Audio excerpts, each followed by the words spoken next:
Why microwaving water can explode in your face.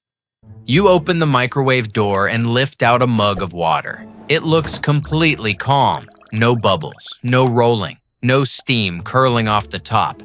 It doesn't even look particularly hot. And in the next half second, that water can erupt out of the cup with enough violence to throw scalding liquid across your hands, your chest, your face, into your eyes, into your open mouth. You did nothing wrong. You just picked it up. There's a name for what almost happened to you, and outside of a chemistry lab, almost nobody has ever heard it. Superheating. But to understand how a cup of perfectly still water becomes a weapon, you first have to understand something that nearly everyone has backwards: what boiling actually is. Most people think boiling is simple. Water gets hot enough, and it turns into steam. Heat goes in, bubbles come out. But that's not the whole story. And the missing half is the entire reason you're in danger. Boiling doesn't just require heat, it requires an escape route. When water is ready to become steam, that transformation has to begin somewhere. A bubble has to be born. And a bubble can't just appear out of nowhere in the middle of perfectly smooth liquid.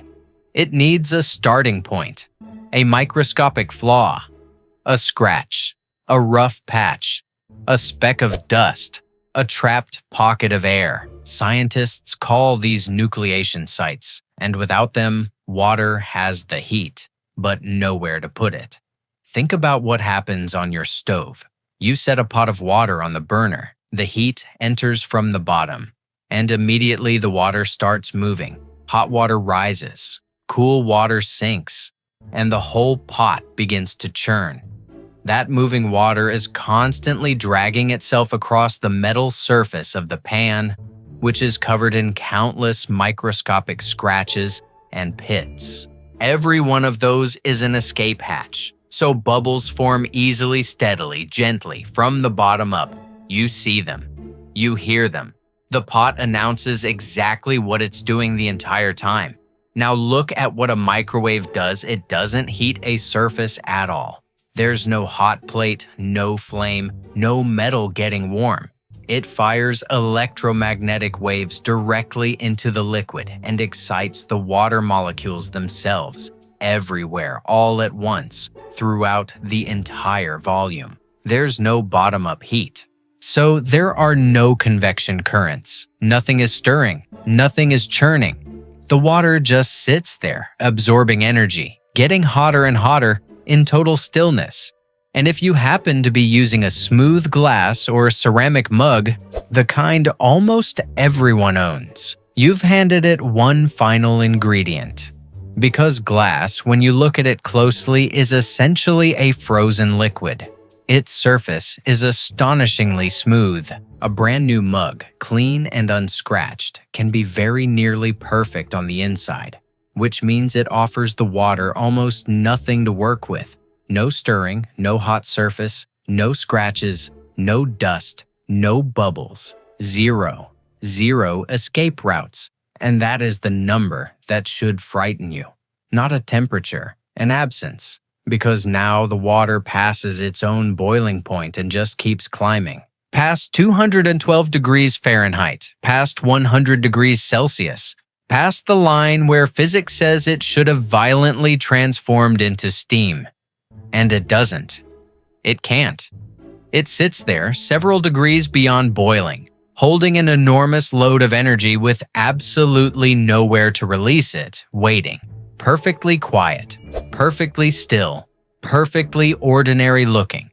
And distilled or purified water is even more dangerous because it's been stripped of the very impurities that would have given the heat a way out. That stillness you saw when you opened the door? That was never safety. That was the warning. You just couldn't read it. And then you reach in. The moment you disturb that liquid, lift the mug, jostle it, set it down too hard on the counter, drop in a spoon or a tea bag or a scoop of instant coffee. You introduce the one thing it has been missing this entire time.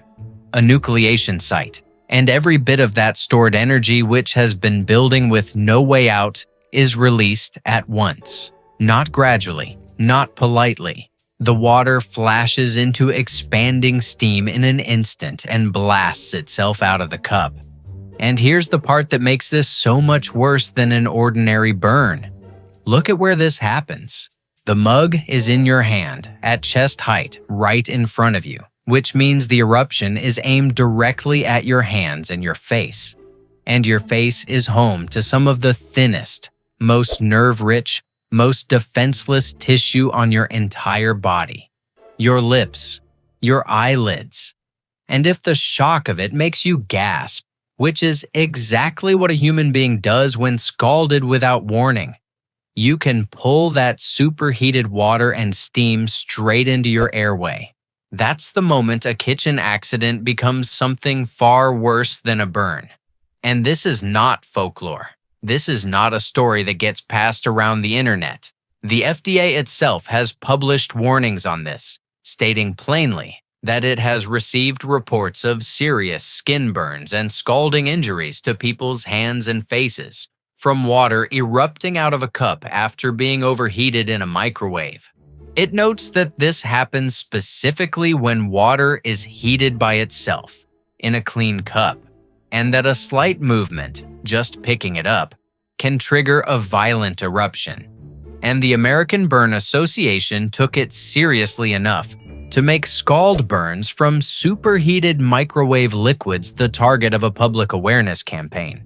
The director of a hospital burn unit described these injuries in blunt terms: dramatic, traumatic, extremely painful, and striking the face and hands almost every time.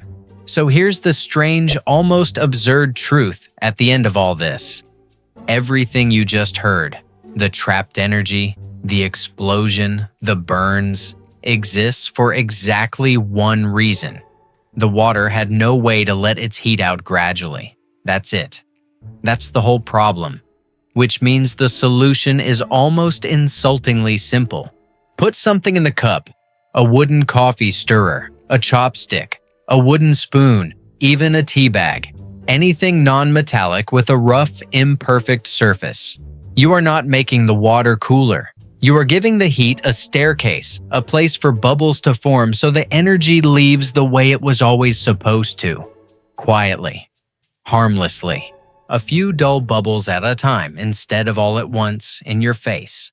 So the next time you slide a plain mug of water into the microwave and watch it spin, remember what you now know is hiding under that flat, silent surface. It isn't calm. It's loaded.